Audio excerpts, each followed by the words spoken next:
আল্লাহ রাব্বুল আলামিন ওয়াল আসর বলে সময়ের কসম করলেন। আল্লাহ পাক এমন সময়কে বোঝায় দিলেন, আসর থেকে নিয়ে মাগরিব পর্যন্ত এই সময়টা বড় ছোট। ইন্না হায়াতাকা কদ তাজুলু কামিসলিশ শামস, সূর্য যেমন ডলতে ডলতে ডুবে যায়, লালিমা চতুর্দিকে বিস্তার করে যেমন হারায় যায়, আমাদের জীবন সূর্য ডুবে যাবে, হঠাৎ করে একদিন বিলীন হয়ে যাবে। আজকে শৈশবের শিশুবেলা, শৈশব বেলা, কৈশোর পেরিয়ে যৌবন পেরিয়ে হঠাৎ করে বার্ধক্যে উপনীত হবে, স্বাভাবিকভাবে দুনিয়া ছেড়ে চলে যাওয়া লাগবে। আল্লাহ পাক সময় বলতে গিয়ে আসর এই জন্য বললেন, এমন এক সময়কে আসর বলা হয়, খুব অল্প সময়, যেই সময় দ্রুত চলে যায়। অল্প সময় দুনিয়ার জীবন, আখিরাতের তুলনায় যদি চিন্তা করেন, কাআন্নাহুম ইয়াওমা ইয়ারাউনাহা লাম ইয়ালবাসু ইল্লা আশিয়াতান আও দুহাহা, সকাল সন্ধ্যার ভিতরে ফুরায় যাবে, আখিরাতের সামনে হারায় যাবে। আখিরাতের সকাল সন্ধ্যা এত বড় হবে, ৬০-৭০ বছরের জীবনটা শেষ হয়ে যাবে। মানুষ সেদিন আফসোস করে তাকায় থাকবে, মিলউল আরদি যাহাবান ওয়ালা ইফতাদা বিহি, সারা দুনিয়া পরিমাণ স্বর্ণ যদি দিয়ে দেন, এক মুহূর্তের আযাব থেকে সেদিন রেহাই পাওয়া যাবে না। একমাত্র সেদিন যিনি মাফ করলে মাফ পেয়ে যাবেন তিনি কে? আল্লাহ পাক এই ছোট্ট সূরার ভিতরে মাত্র ৩টি আয়াত, শব্দ জানি কয়টা? শব্দ হচ্ছে ১৪টা, অক্ষর জানি কয়টা?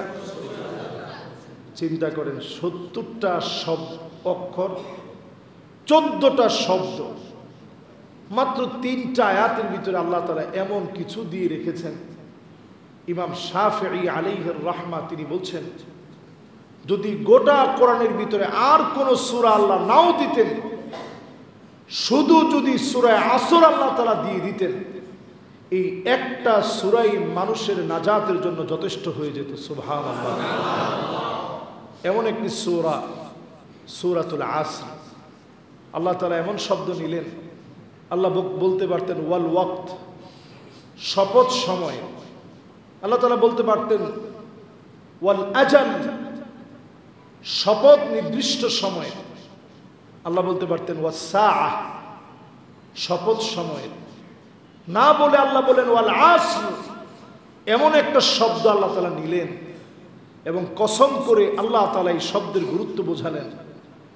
শব্দটা হচ্ছে এমন শব্দ, আরব দেশে যারা ছিলেন, আসির বলা হয় যেটাকে নিংড়ানো হয়, শরবত বানানো হয়। আপনারা গ্যান্ডারির রস খাইছেন তো সবাই?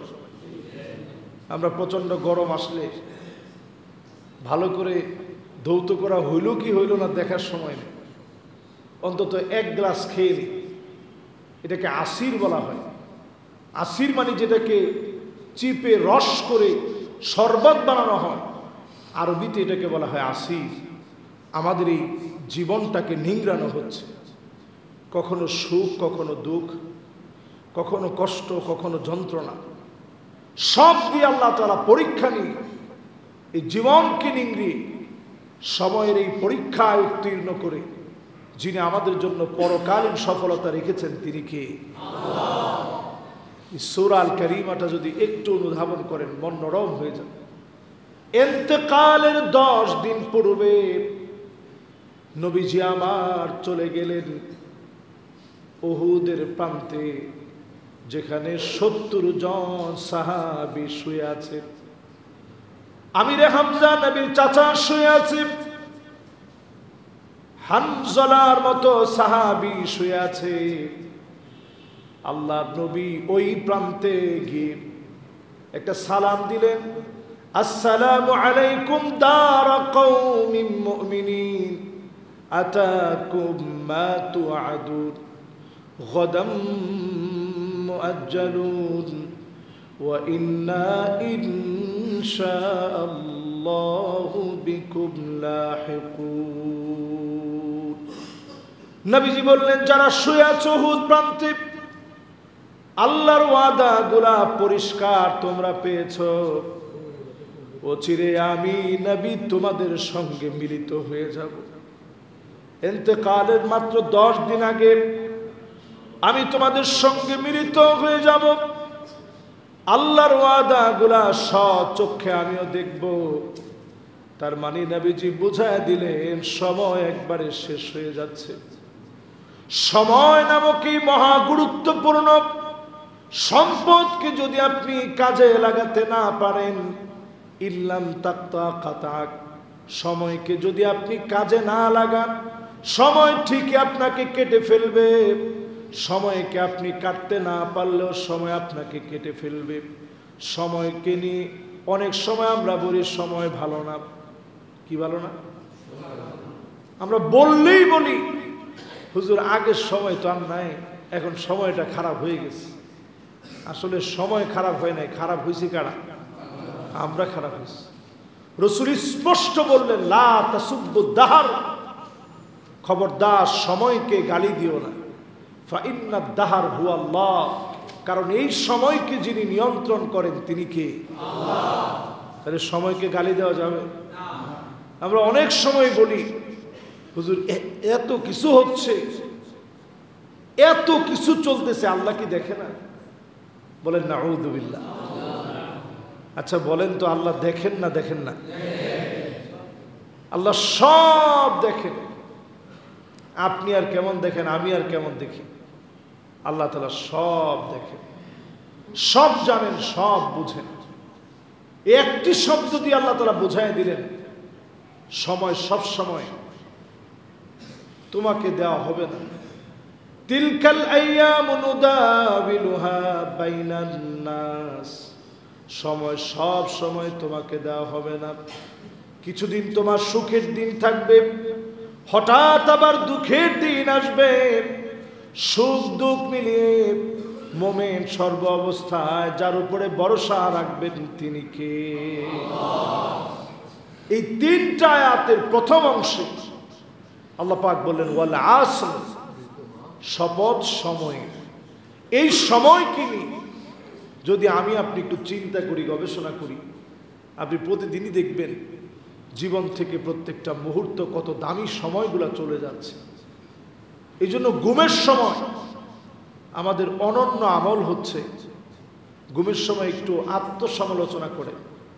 সারাদিন তো মানুষের সমালোচনা করি, ঘুমের সময় চিন্তা করেন আল্লাহ আজকে কতগুলো বড় বড় গুনাহ হচ্ছে, কতগুলো মিথ্যার মতো ধ্বংসযোগ্য অপরাধ আমি করেছি, কত মানুষের হক নষ্ট করেছি, কত মানুষকে গালিগালাজ করেছি, চোখের খেয়ানত হয়েছে। কতবার আমার জীবনে প্রতিটা দিন কত বড় বড় গুনাহ হয়ে যাচ্ছে।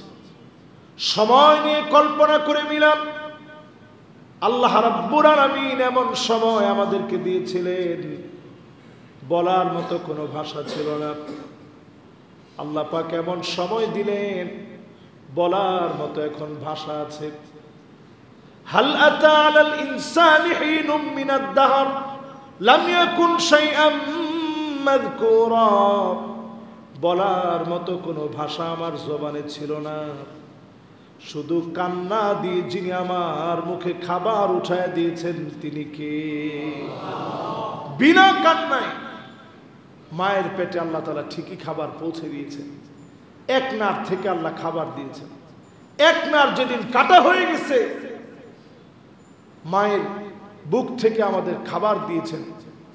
এক নার কাটা হয়েছে, আল্লাহ তাআলা 2 নার থেকে আল্লাহ তাআলা খাবার দিয়েছেন, ডাবল বানায় দিয়েছেন। ডাবল যখন বন্ধ হয়ে গেছে, হামালাতহু উম্মুহু ওয়াহনান আলা ওয়াহনি ওয়া ফিসালুহু ফি আমাইন, 2 বছর যখন শেষ, ডাবল যখন বন্ধ হয়ে গেছে, আল্লাহ পাক এটাকে 4 গুণ, 2কে ডাবল করে আমিষ, শর্করা, ভিটামিন, প্রোটিন, সেরা সেরা খাবারগুলো আল্লাহ তাআলা আমাকে দান করে দিয়েছেন। সুবহানাল্লাহ। এই সময়কে যারা কাজে লাগিয়ে কবর পর্যন্ত গন্তব্যে পৌঁছাবে, চক্ষুটা বন্ধ হতে দেরি হবে। 1 কে যিনি 2 বানালেন, 2 কে যিনি 4 বানালেন, যেদিন চক্ষুটা বন্ধ হয়ে যাবে 4 কে আল্লাহ রাব্বুল আলামিন ডাবল বানিয়ে 8 জান্নাতের নিয়ামত পৌঁছায় দিয়েছে। সুবহানাল্লাহ। এর নাম কবর। সব নিয়ামত আল্লাহ সেখানে পৌঁছায় দিয়েছে। একটা মুমিনের জীবনে সবচেয়ে পরম পাওয়া মালিকের সাথে সুন্দর চেহারা নিয়ে সাক্ষাৎ। সেই সুন্দর চেহারা নিয়ে কয়জন আমরা সাক্ষাৎ করতে পারব? আমার পরিষ্কার মনে আছে,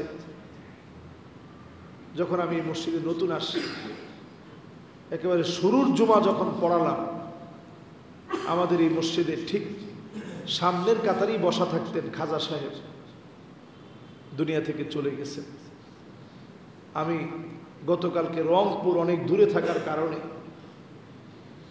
এসে ওনার জানাজায় অংশগ্রহণ করতে পারিনি। এই যে আমাদের সময় চলে যাচ্ছে, এই সময়ের শিক্ষা কি?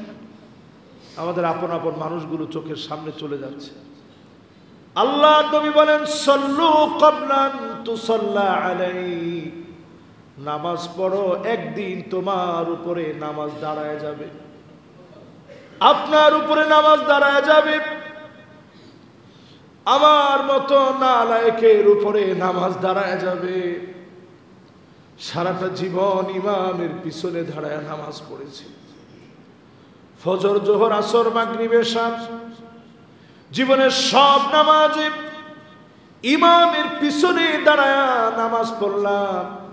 জুমার নামাজ হোক, ঈদের নামাজ হোক, ইমামের পিছনে দাঁড়ালাম। একদিন এমন নামাজ দাঁড়ায় যাবে, আপনি সামনে থাকবেন, ইমাম আপনার পিছনে থাকবে। সামনে আপনাকে শোয়া দেওয়া হবে, অন্ধকার কবর আপনার ঠিকানা হয়ে যাবে। কবরে একজন একজন করে মাটি দিয়ে চলে আসবে, পায়ে পায়ে প্রত্যেকের কবরের মাটিগুলো লেগে লেগে চলে আসবে। আপনি বড় একা হয়ে কবরের মধ্যে পড়ে থাকবেন। লোকটা সেই কবরের ভিতরে দেখবে কি যেন চলছে, আপন হয়ে কে যেন তাকে পাহারা দিচ্ছে। লোকটা সেদিন বলবে, কে গো তুমি? সবাইকে রেখে চলে আসলাম, কেমন করে তুমি কবরে আসলাম? আপনার আমার নামাজ জবাব দিয়ে বলবে, নূরুন ওয়া বুরহানুন ওয়া নাজাত, আমি তোমার জন্য আলো হয়ে কবরের মধ্যে রয়ে গেলাম। আল্লাহু আকবার। নাজাতের জন্য দাঁড়ায় গেলাম, সাক্ষী হয়ে মালিকের কাছে ফরিয়াদ করব। নামাজের ফরিয়াতে আমাদের মতো গুনাহগারদেরকে ডেকে ডেকে মালিক সেদিন মাফ করে দিবে। যতজন আমার সামনে বসছেন, আল্লাহর রাস্তায় নামাজ ছেড়ে দিয়ে হঠাৎ চলে যাব। এই হঠাৎ চলে যাওয়ার আগে একটু আল্লাহরে চিনে, আল্লাহ তেমন কিছুই চান না। নামাজ হচ্ছে সবচেয়ে বড় মাধ্যম, যেই সময় আল্লাহর নিকটে যাওয়া যায়।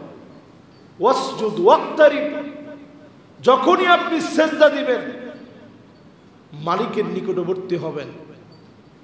আকরাবু মা ইয়াকুনুল আবদু মির রাব্বিহি ওয়া হুয়া সাজিদুন ফাকসিরুদ দুআ, সেজদাটা দিলেই এমন বান্দা তার মালিকের কাছে চলে যায়। কি লাগবে আপনার, আপনি আল্লাহকে খুলে বলেন। আমাদের তো একটা জায়গা আছে, লা মালজা ওয়ালা মানজা মিনকা ইল্লা ইলাইক। আল্লাহ, আপনি ছাড়া আমাদের কোনো আশ্রয়স্থল নেই, বাঁচার কোনো উপায় নেই, কোনো অবলম্বন নেই। আল্লাহর কাছে এই সময়টা কাজে লাগায় আল্লাহর কাছে চান, যিনি অবশ্যই আমাদেরকে দান করবেন। তিনি কে? নূর টিভি 24, উইন্ড অফ পিস।